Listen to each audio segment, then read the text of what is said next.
Sejam bem-vindas a mais um episódio do podcast Mulheres de Produto. Eu sou a Rubia Macedo e você está ouvindo o podcast mais empoderado em tech e produtos digitais. Estamos muito acostumados a perceber histórias de inovação com momentos de genialidade, aquele insight brilhante, uma ideia fora da caixa, um momento de inspiração que muda tudo. A gente sabe que o Spotify nasceu de uma frustração com a pirataria da música. O Uber surgiu de uma dificuldade simples, que foi encontrar um táxi em uma noite fria em Paris. Já o Slack apareceu quase que por acidente, quando a equipe percebeu que a ferramenta interna que usava para se comunicar era muito mais promissora que o próprio jogo que eles estavam tentando construir. Histórias assim reforçam a ideia de que a inovação nasce de momentos de pura genialidade. Mas existe um detalhe importante que quase nunca aparece nessas narrativas. Nenhuma dessas inovações aconteceu em um vácuo, e isso levanta uma pergunta bastante interessante. Existe uma distância entre o surgimento de uma ideia criativa e a inovação propriamente dita? Para que esse momento ahá, que a gente conhece muito como ahá em produto, torne-se real, existem times, processos, experimentos, espaços para testar ideias e, principalmente, uma estrutura que permite que essas ideias sobrevivam tempo suficiente para virar produto. Essa provocação, inclusive, apareceu em um post no LinkedIn da Cíntia, convidada do episódio de hoje. No post, ela traz uma frase que quebra um pouco essa visão romantizada da inovação. O objetivo da área de inovação em empresa não é inovar. À primeira vista, pode parecer bastante contraditório, mas a ideia por trás disso é bastante poderosa. Talvez o papel de uma área de inovação não seja concentrar as ideias mais brilhantes da empresa, e sim criar as condições para que todas as empresas consigam inovar. E a Cintia vai explicar melhor isso para a gente. Ou, como ela mesma coloca em seu texto, operacionalizar a inovação. É sobre isso que vamos conversar hoje com a Cíntia Ribeiro. Ela trabalha com produto há mais de 20 anos, com atuação voltada a liderar e fortalecer operações com o objetivo de impulsionar a inovação de forma sempre sustentável. Antes da gente começar, vamos falar de quem está apoiando a evolução da comunidade de mulheres de produto. Esse episódio é patrocinado pelo maior banco da América Latina, o Itaú. No Itaú, o cliente está no centro de tudo. É assim que o banco vem se transformando ao longo dos últimos 100 anos em uma das maiores referências em produto no país.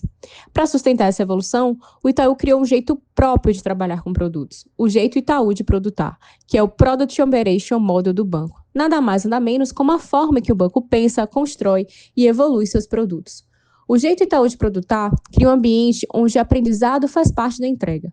Testar rápido para ganhar velocidade, aprender com o cliente para chegar no produto certo, evoluir plataformas para escalar com eficiência e construir soluções que geram valor real para milhões de pessoas. E tem uma curiosidade para você. Hoje, o Itaú tem mais de 1.000 profissionais de produto construindo soluções que impactam milhões de clientes todos os dias. Se você quer saber mais como é trabalhar com produto no Itaú, acesse carreiras.itaú.com.br/produto. Seja muito bem-vinda novamente, Cíntia, ao nosso podcast e nos conte um pouquinho mais sobre você, ou um pouquinho, você decide. Obrigada, Rúbia, pelo convite. Estou muito feliz de estar aqui. Não é segredo para ninguém que eu sou super fã do Mulheres de Produto e já participei de outras iniciativas, então realmente adoro colaborar com vocês. Para quem não me conhece, eu sou a Cíntia Ribeiro. Eu trabalho com tecnologia e produto. Já vou fazer 22 anos agora em abril, dá para acreditar.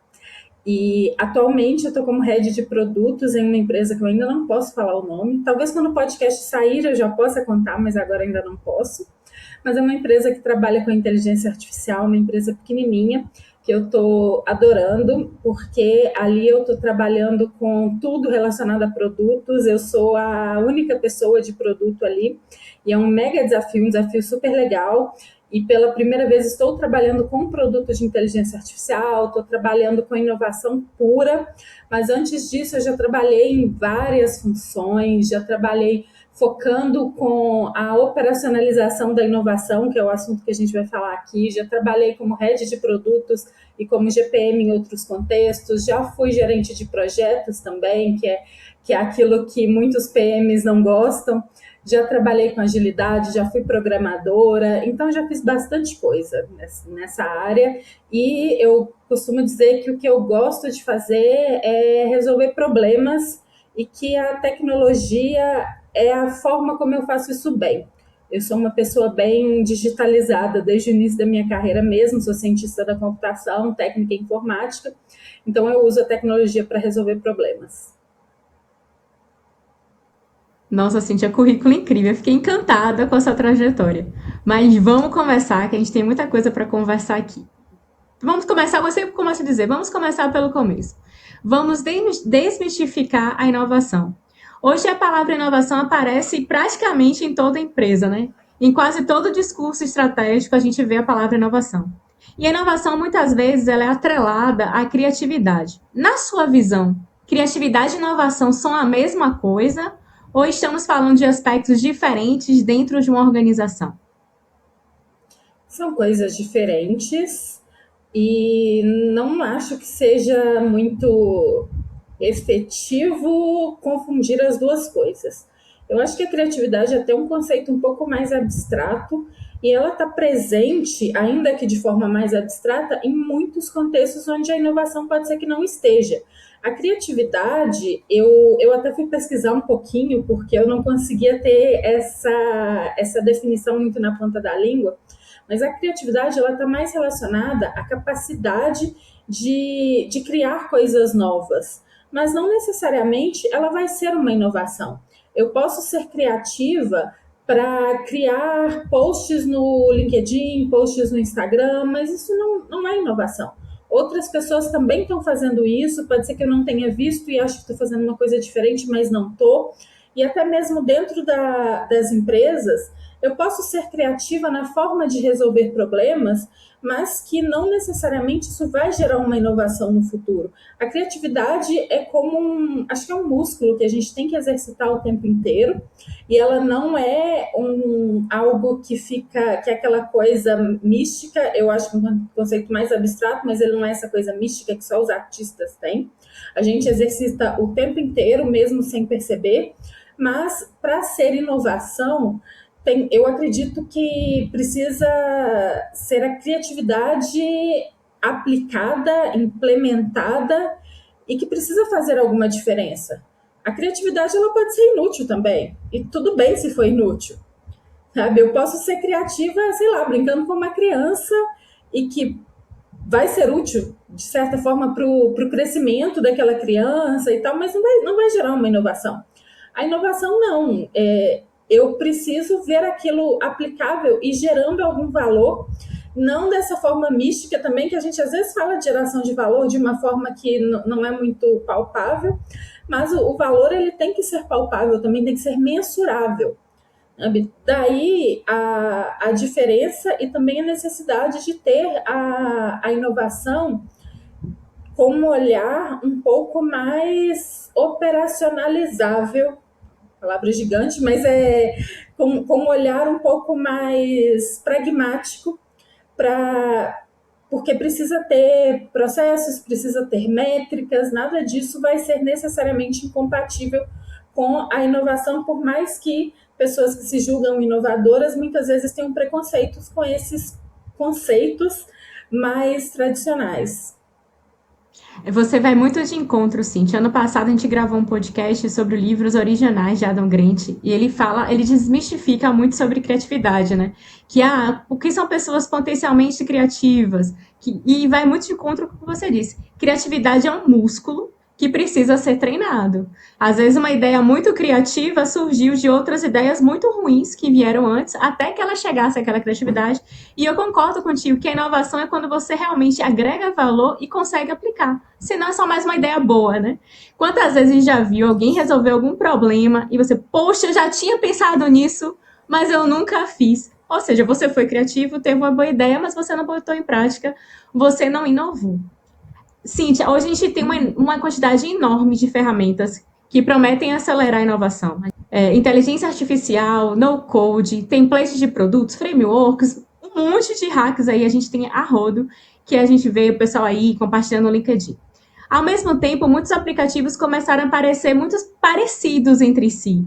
Na sua percepção, essas ferramentas estão realmente acelerando a inovação ou estamos caminhando para produtos cada vez mais padronizados, mais iguaizinhos entre si? As duas coisas. As duas coisas podem ser verdadeiras ao mesmo tempo. porque o acesso mais facilitado a esse tipo de coisa, ele acelera a geração de ideias. E a gente tem essa mania de rivalizar quantidade e qualidade.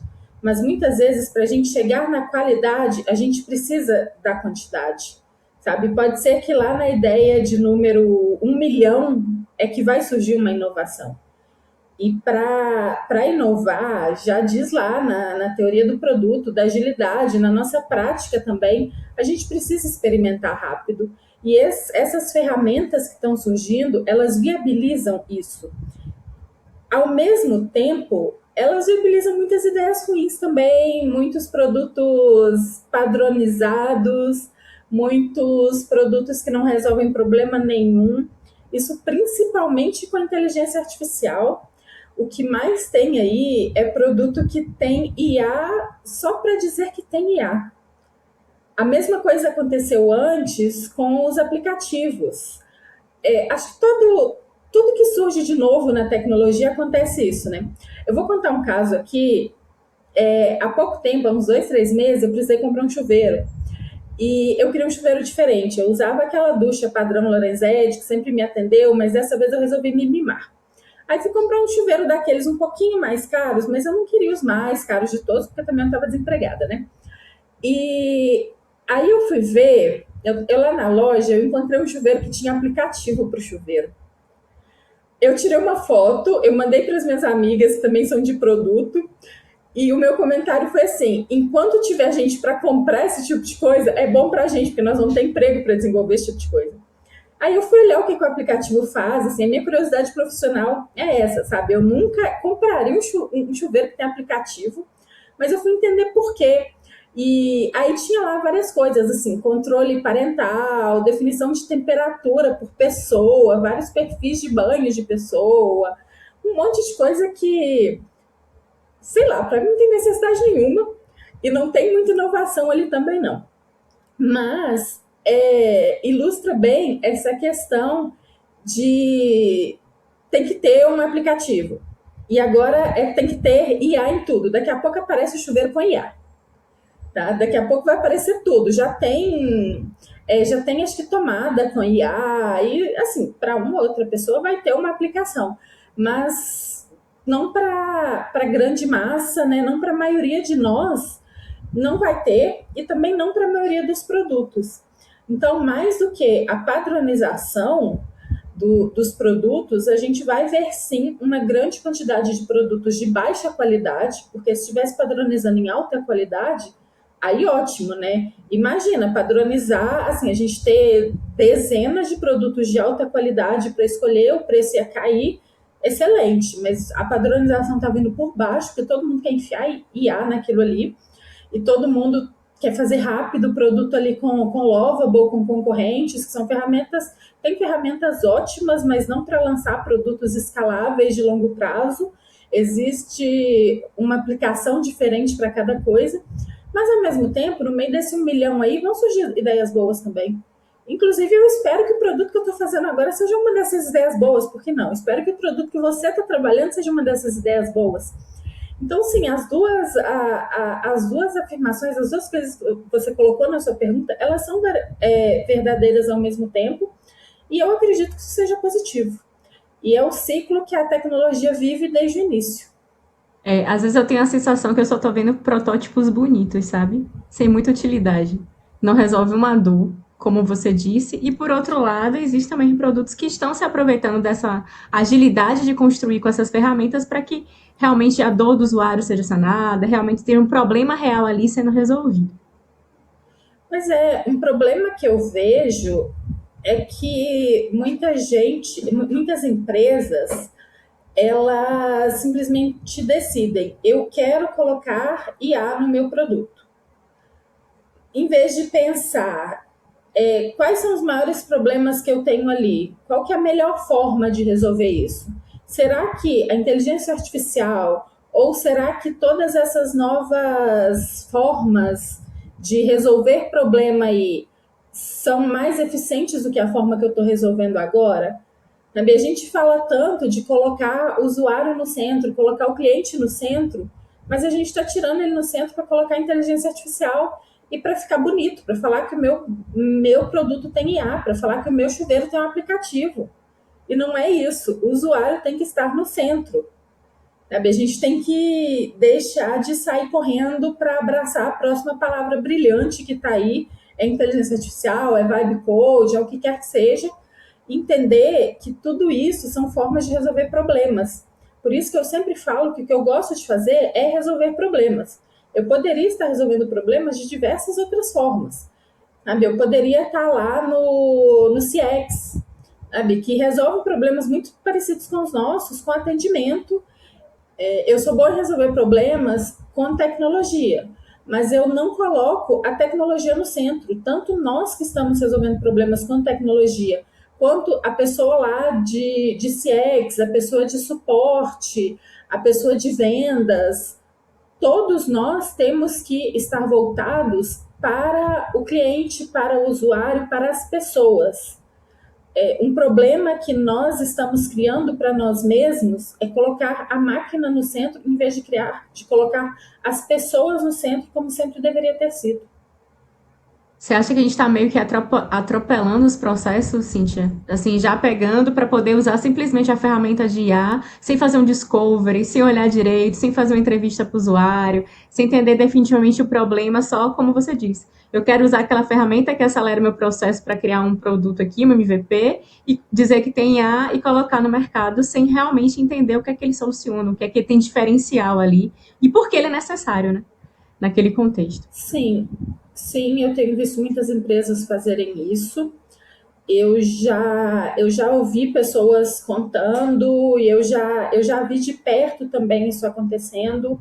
Assim, ouvi frases de diretores dizendo: será que a gente não consegue colocar IA nesse produto? E eu esperei perguntar: tá, mas para quê? O processo já tá bom, não tem como melhorar. O que tem que melhorar aqui é a relação lá com o consumidor. O que tem que melhorar é vender mais. O produto, isso não está sendo vendido. O que vai adiantar eu colocar IA aqui?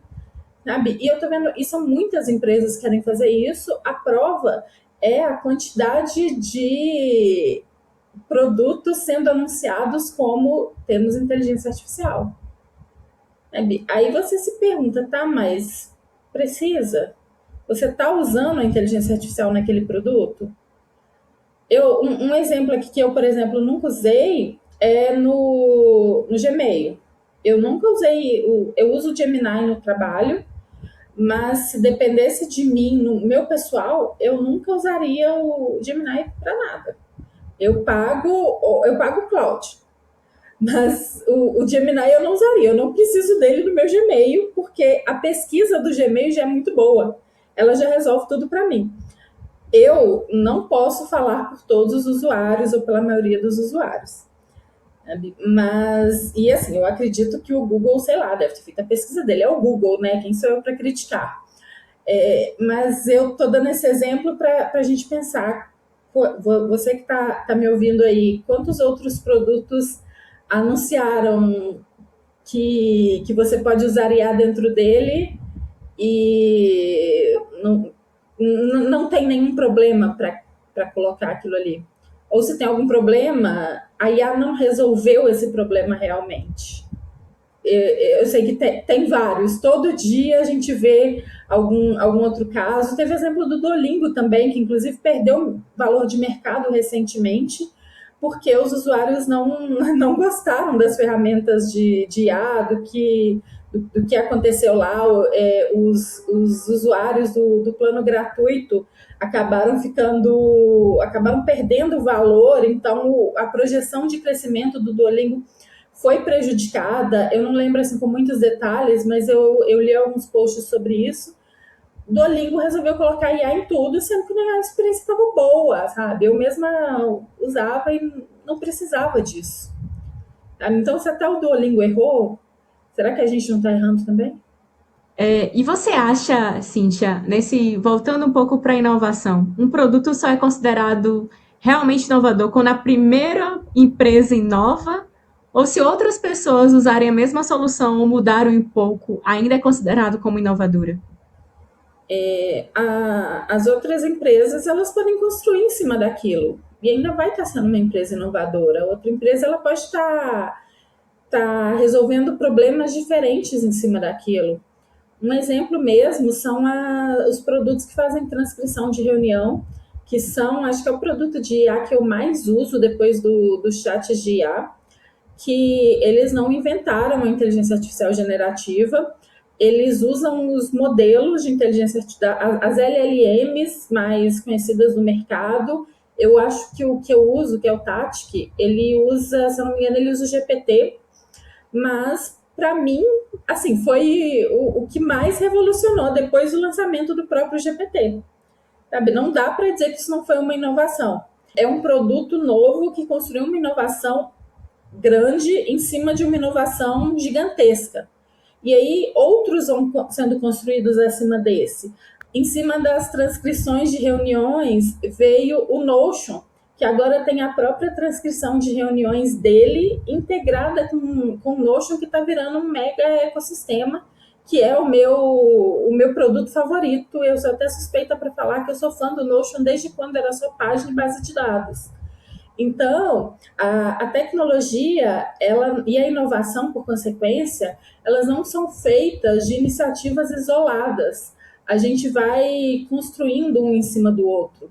E aqui eu estou falando de mudanças que são significativas, são mudanças grandes, mas talvez as mudanças não sejam tão grandes assim, mas elas podem ser inovação para determinado público. Eu posso construir uma inovação em cima da outra, mas que vai aumentar a acessibilidade de algum produto, por exemplo. A própria transcrição de reuniões, se eu tiver um produto voltado para pessoas com deficiência auditiva, nenhum dos produtos que eu vejo hoje, eles são voltados especificamente para esse público, que por mais que a raiz de tudo seja a transcrição de reuniões, a necessidade é diferente. Não adianta eu, sentir uma pessoa ouvinte, achar que eu conheço todas as necessidades das pessoas com deficiência auditiva. Então, uma empresa que cria um produto voltado para esse público, em cima dessa inovação, ela vai estar inovando também. Então, a inovação, ela é como uma árvore, ela vai se abrindo. Não adianta querer restringir, sabe? Eu julgar, isso é inovação, isso não é. São palavras. Eu não vou ser essa pessoa que vai julgar o que é inovação e o que não é, sabe? Se está resolvendo problemas de uma forma diferente, eu vou ficar feliz e vou celebrar como inovação, sim.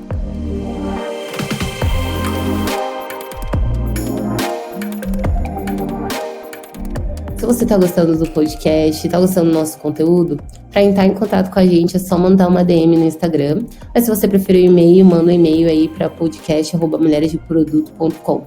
E também você pode apoiar a gente de diversas formas, seguindo a gente no seu agregador de podcast mais favorito, ouvindo pela sua plataforma favorita e também deixando like e entrando aí pro Clube MDP, que a partir de R$25 você vai ter vários benefícios, como inclusive passe livre no MDP Curtas, que é os nossos eventos aí que acontecem ao redor do Brasil todinho. Vem pro clube e continua ouvindo a gente. Você me fez lembrar outro trecho do livro que a gente conversou no podcast, que eu te falei ano passado, que ele diz bem assim, que quem faz primeiro, quem inova primeiro, pode até sair na frente, mas os outros podem inovar até mais. Por quê?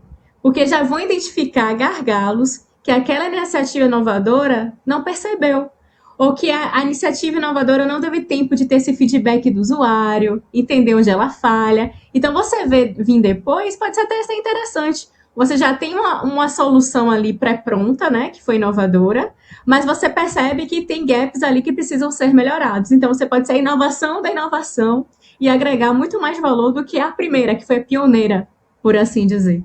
Isso. Nossa, eu preciso ler esse livro. Ele está na minha lista, agora ele vai pular para o início.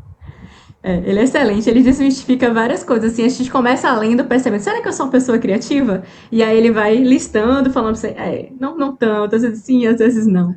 Mas esse episódio a gente criou justamente por conta de uma provocação que você trouxe no LinkedIn, muito interessante, que você tem uma frase, assim, que é icônica naquele post, Depois leiam, gente, lá no LinkedIn da Cíntia, que você diz bem assim: objetivo da área de inovação não é inovar.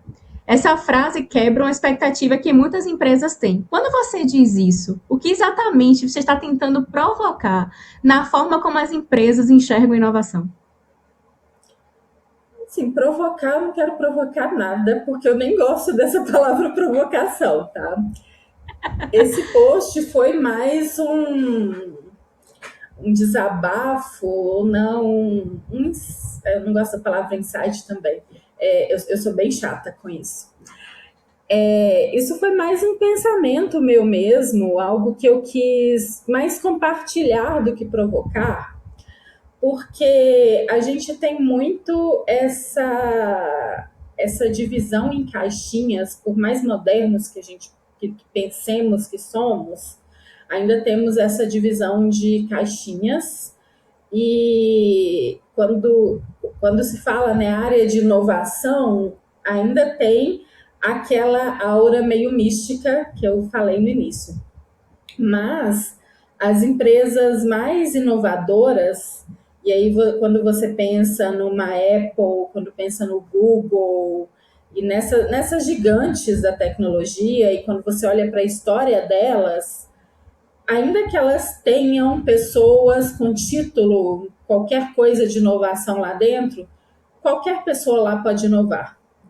Eu lembro quando o Google chegou aqui no Brasil, o primeiro escritório do Google foi na UFMG, e eu ainda estudava na UFMG nessa época, que foi o maior burburinho quando saiu a notícia de que funcionários do Google tinham X horas do mês ou da semana que podiam dedicar para projetos pessoais. E contaram de vários projetos, vários produtos do Google, que o Google lançou depois, que nasceram desses projetos pessoais. Inclusive o Orkut, o pai de todas as redes sociais, que nasceu de um desses projetos pessoais, e o Orkut Pessoa esteve na UFMG, eu assisti uma palestra dele, agora eu não lembro nada, porque eu não falava inglês na época, mas isso foi muito forte aqui, nessa época. E as várias empresas também inovadoras nasceram e cresceram depois disso. E se você for olhar um padrão, se for estudar o padrão delas, eu acho muito pouco provável que alguma delas vá dizer que nós temos uma área de inovação e essa área exclusivamente o papel dela é inovar. Porque quando você fala isso, você está restringindo as pessoas em caixinhas, sabe? Quando você diz o papel de... Vou usar um exemplo bem simples. O papel dessa área aqui é manter a limpeza das mesas.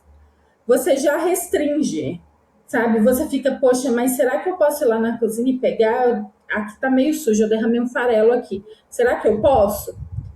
Sabe? Desde as coisas pequenas, isso acontece. Esse exemplo da limpeza, inclusive, é um exemplo que eu já vi. Então, desde as coisas pequenas isso acontece. Imagina com uma coisa tão grande quanto a inovação. Uma frustração, né? Eu não estou na área de inovação, então não posso inovar. Eu guardo para mim aquela ideia que podia ser disruptiva em algum momento. Será que eu vou ser ouvida? Sabe? E a frustração também. Você tocou em um ponto muito bom, que isso vai se acumulando. Sabe? A pessoa pode não perceber da primeira vez que ela tem uma ideia e questiona se vai ser ouvida, mas isso vai se acumulando ao longo do tempo. A empresa corre o risco de perder talentos, porque pessoas inovadoras, elas vão estar em todas as funções, em todos os departamentos. Então, a área de inovação, a função dela é dar condições para que o restante da empresa inove. E o restante da empresa, toda a empresa, desde o CEO até o estagiário que acabou de chegar. A área de inovação tem que fazer com que esse estagiário possa ser ouvido. Se ele tiver uma boa ideia, ele saiba para quem dizer essa ideia, que se a área de suporte tiver alguma ideia que vai ser útil para o marketing, essa ideia chegue para o marketing, sabe? Que as pessoas conversem e tenham processos para manter essa inovação organizada, porque não adianta também ter lá um canal de Slack, as ideias serem jogadas e virar bagunça, que aí não vai sair nada, sabe? Que as coisas precisam de certa organização, precisa de processos, precisa de ferramentas e precisa também de alguém para incentivar essa inovação, né? A área de inovação, ela vai ser a primeira, talvez, a adotar práticas inovadoras, mas ela não pode jamais ser a única, ela não pode ser a detentora de todo o conhecimento da inovação. Isso é extremamente arrogante, inclusive. Cíntia, você também traz um termo interessante, não vou falar provoca com esse termo, mas traz um termo interessante no seu post, que é Innovation Ops, que seria realmente a operacionalização dessa inovação. Quando você começou a pensar desse jeito, mudou a forma como você continuou a realizar seu trabalho, a enxergar seu trabalho? Teve alguma mudança, algum insight em relação a isso? Completamente. A primeira vez que eu ouvi esse termo foi numa conversa. Eu fiquei igual aquele. Sabe o meme da Nazaré? Era eu no momento que me disseram essa palavra, essas duas palavras juntas. Porque inovação e operação, hoje eu falo das duas coisas assim, naturalmente, mas já faz mais de um ano que essas duas palavras estão juntas no meu vocabulário. A primeira vez eu fiquei assim, igual a Nazaré, tentando conectar os pontos. Eu levei alguns dias para entender o que significava ter essas duas coisas juntas. E cheguei justamente a essa conclusão do que eu disse antes, sabe? A inovação, ela não pode estar solta. E a gente já tem o Ops associado a vários outros termos, a várias outras áreas. Primeiro foi o DevOps, depois o Product Ops, tem Design Ops em algumas grandes empresas. Isso tudo são áreas relacionadas à operação num todo, né? E a inovação, ela precisa dessa estrutura também. Tem uma frase que é atribuída ao Thomas Edison, hoje não dá para saber realmente se é dele, né? Mas que fala sobre a criatividade ser 10% de inspiração e 90% de transpiração.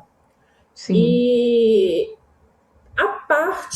a questão meritocrática desse pensamento, eu não quero pensar nisso no âmbito individual, eu quero pensar no âmbito das empresas e considerando esses dois fatores aí, a inovação, assim como a criatividade, ela não vai chegar de você ficar lá sentado, vai fazer uma posição mágica assim, vamos esperar a inovação chegar.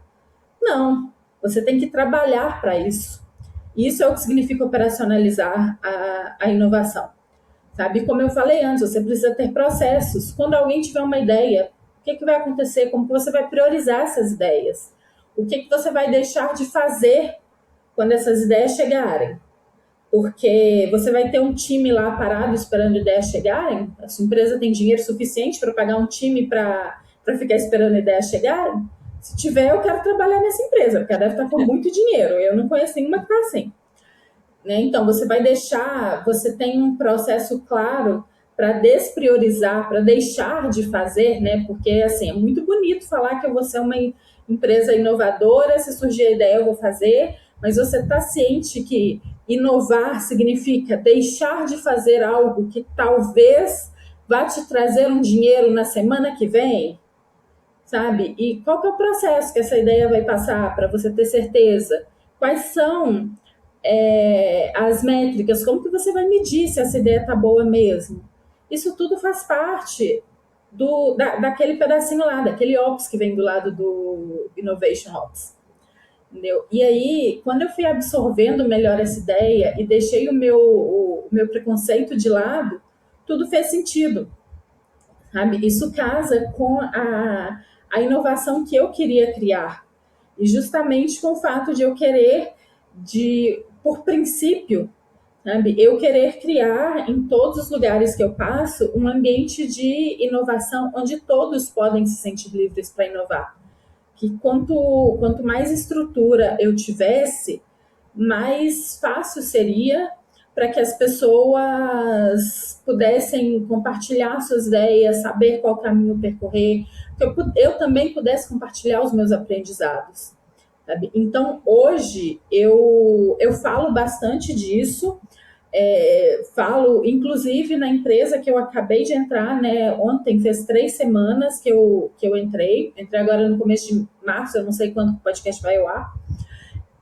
Eu já estou pensando assim, eu vou ter que implementar a disciplina de Product Ops lá, e eu já vou implementar com esse olhar de Innovation Ops também. Você já deu um pouco, você já falou um pouco na sua resposta, mas eu queria me aprofundar um pouquinho mais. Você acha que, na sua experiência, o que mais que mata a inovação dentro das empresas? É medo de errar? É muito processo? É falta de direção? E aí, puxando ainda um pouco um gancho para isso, o que faz uma ideia, uma inovação avançar dentro de uma organização em vez de desaparecer durante o caminho? Eu falei um pouco sobre isso, tudo que eu falei contribui para uma ideia virar inovação ou não, mas eu acredito que o principal eu não falei, porque apesar da gente achar que a nossa área é bem moderna e a maioria das empresas dizer que tem cultura participativa, horizontal, na prática não é assim. Na prática, a gente ainda vive em ambientes onde muita coisa vem de cima. Eu acredito que para uma empresa ser realmente inovadora, para as ideias não morrerem, ou pelo menos não morrerem prematuramente, algumas coisas precisam sim vir de cima. O ambiente inovador, a disposição para inovar e o conhecimento do que isso significa tem que vir desde a camada mais alta, desde o CEO da empresa e talvez nem só o CEO, desde o conselho, quem quer que esteja acima dele, saber o que a inovação implica, quais são as consequências disso, o que eu falei antes, o que eu vou precisar deixar de fazer para inovar e também ter a consciência do que vai acontecer se eu não inovar. Né? Porque já tem também uma frase que dizem muito por aí, né? Quem não inova morre. Em algum momento vai aparecer outra empresa mais inovadora para concorrer com você. Uma posição muito confortável, né? Mais confortável por um tempo. Exatamente. Eu já vi isso acontecendo também, e por mais que nós, como pessoas físicas, a gente precisa procurar o nosso conforto, eu não quero que a gente seja forçado a sair da nossa zona de conforto, mas as empresas precisam. Sim. Né? Então, isso tem que estar muito bem definido para os níveis superiores, o que eles ganham e o que eles perdem com cada escolha. E esse canal para falar com média gestão e todos os outros níveis, esse canal tem que estar muito aberto. Sabe? Porque, querendo ou não, quem cria a cultura da empresa é o que vem de cima. Sabe? E isso independe de ser uma empresa que tem processos engessados ou ser uma empresa que não tem processo nenhum. Todas essas outras questões, elas são secundárias. Quando você não tem esse entendimento mais claro da alta liderança. E talvez essa minha resposta tenha sido um pouco pessimista. E eu sou bem realista, eu sou muito pé no chão, e quem já me conhece, já me segue, sabe que isso é uma coisa que eu não vou fazer nunca, é iludir as pessoas. Então, pela minha resposta pode parecer, poxa, mas eu estou numa empresa que é mais fechada, não tem nada que eu possa fazer? Tem. Você tem o seu escopo de atuação, e dentro desse escopo de atuação, e você precisa buscar uma definição, uma clareza desse escopo sempre. Você precisa saber quais decisões que você pode tomar. Dentro dessas decisões que você pode tomar, ali você pode inovar, porque a inovação, ela não é só inovação gigante. A inovação não é só criar uma nova ferramenta de inteligência artificial, não é só criar o ChatGPT que vai mudar a tecnologia para sempre. Também a inovação ela pode estar em coisas menores também. E aí, dentro do seu escopo de decisão, dentro da sua rede de influência e dentro do nível de energia que você, como pessoa física, tem, porque, de novo, eu vou ser realista, eu não acho que todo mundo precise, sei lá, vou vestir a camisa, vou dar 200% de mim.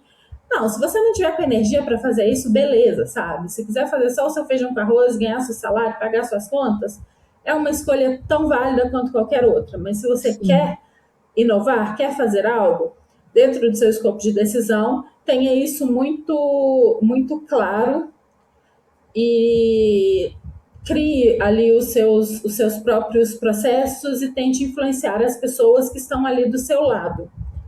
Não tente fazer algo tão grandioso. Isso mesmo. Pois é, porque se a empresa lá em cima não tiver afim disso, ou se disser que eu quero, mas não estiver ciente de quais compromissos que aquilo implica, aí você só vai se desgastar. Quando você falou a dica que ia dar, né, como mudar essa estrutura para que a empresa possa inovar, se você não consegue, eu jurava que você ia falar, mude de empresa. Se você não encontra esse espaço, mude de empresa. Que também é a solução, né? Você chega, viu o seu escopo, entendeu que mesmo ali dentro do seu escopo, há amarras que você não consegue inovar e você tem essa necessidade, a solução é mudar de empresa, né? Pode ser também, mas consiga outro emprego antes de pedir demissão, tá? Porque o mercado não tá fácil, gente. Exatamente. Cíntia, a gente está caminhando para o final do episódio. Você deu muitas dicas, até fico envergonhada de te pedir mais uma dica. Mas se você tiver algum aprendizado sobre inovação que você gostaria de deixar para quem está nos ouvindo, ou se puder também, vale compartilhar alguma sugestão de leitura, filme ou referência que tenha influenciado sua forma de pensar sobre o tema, pode deixar com a gente. A dica que eu tenho, seguindo aqui na minha última resposta, é ter muito pé no chão, sabe? Eu já falei isso várias vezes aqui desde o início do podcast, tirar essa aura fantasiosa, mística do que é inovação, para de esperar o momento chegar magicamente para você, e ter muito pé no chão, olhar o que está funcionando no mercado, olhar a situação real de onde você está, mapear os seus processos, olhar também para os seus próprios preconceitos. Quando a gente fala de processo, a gente precisa falar de preconceitos, porque pessoas de produto têm preconceito com processos, né? Mas a gente precisa, e mesmo que a gente não chame de processos, eles existem, eles estão por toda parte, e quando a gente reconhece que eles estão ali e mapeia, fica mais fácil conviver com eles e melhorá-los. Reconhecer também que nós não temos resposta para tudo. Uma coisa que eu sempre falo, acho que em todo podcast que eu já participei, vários textos que eu já escrevi, eu vou repetir aqui, é que nós, pessoas de produto, coletivamente, nós somos um tanto quanto arrogantes, de achar que temos a resposta para tudo e de achar que só a nossa opinião importa. Para com isso. Se você quer inovar, se você quer ser uma pessoa que vai realmente fazer a diferença, e aqui, quando eu falo fazer a diferença, eu estou falando um pouco além do gerar valor, tá? Porque gerar valor, como eu disse, já é um termo que ficou banalizado. Eu quero fazer a diferença para além de gerar dinheiro para a empresa. Eu quero fazer a diferença para que, no futuro, a minha sobrinha fale com orgulho de mim, sabe? E as pessoas que lerem meu nome nesse podcast daqui, sei lá, 5 anos, sabe? Que elas queiram ouvir esse podcast daqui a 5 anos, que não passe batido. Se você quer fazer a diferença, você precisa deixar de lado essa arrogância e entender que, por sermos de produto e termos esse conhecimento de como se faz produto, não significa que a nossa opinião é melhor, que as outras, que sei lá, que a opinião do CEO vai estar sempre errada, que aquele top-down que ele te deu vai estar sempre errado. Não, às vezes o top-down dele tem razão sim, tá? Vamos ter que engolir isso, por mais que doa. A opinião do estagiário, às vezes, vai ser mais inovadora que a sua. Vai doer? Vai, mas a gente engole o orgulho e vai para terapia, tá? Mas vamos ter o pé no chão. Tudo isso aqui faz parte de ter o pé no chão, tá? E, inclusive, casa com o que eu falei sobre operacionalizar a inovação. Faz parte da operacionalização da inovação, tratar o nosso emocional para lidar com isso. E os benefícios disso, eles não são só para a empresa, que vai ser mais inovadora. Eles são benéficos para a nossa saúde mental também. Você vai se estressar menos. E eu falo isso como uma pessoa bem sem paciência, bem estressada, que faz terapia 2 vezes por mês. Isso faz um bem imenso para a nossa saúde mental. E é também abrir espaço para que outras pessoas também possam discutir suas ideias, né? Sua inovação. Às vezes a gente reclama que não tem espaço para si, para poder falar, aquela pessoa ignorou, eu falei, não me deu espaço, não me disse nada, deu top-down, mas você também escuta? Às vezes não. Às vezes é essa arrogância que você acabou de dizer. Eu só quero que a minha seja válida, eu não estou escutando, eu só quero ganhar aquela discussão e colocar minha ideia em jogo. Adorei essa sua reflexão. Né? Seja exemplo. Exatamente. Seja espaço para que outras pessoas também possam ter voz, né, naquele local. Cíntia, estamos encerrando aqui o episódio. Falamos hoje sobre inovação, sobre uma perspectiva um pouco diferente, com termos que, primeira vez que eu vi realmente foi no seu post no LinkedIn. Inovação, a área de inovação não é para inovar, o objetivo da área de inovação não é inovar, Innovation Ops. Discutimos um pouco sobre essa estrutura, processos e culturas que podem abrir espaço para experimentação dentro dos processos de time. Muito obrigada por compartilhar suas reflexões e experiências conosco. Mais uma vez, obrigada pelo convite, obrigada a você que está ouvindo. E eu estou muito feliz de estar aqui. Vou ficar muito feliz também se alguém quiser mandar uma mensagem, se quiser me acompanhar, seja no LinkedIn, no Instagram. Eu sempre gosto de falar sobre tecnologia, sobre produto, sobre inovação. E segue aí o Mulheres de Produtos, se você ainda não segue, essa comunidade é tua. E obrigada a você também que nos ouviu até aqui. Até o próximo episódio. Tchau, tchau.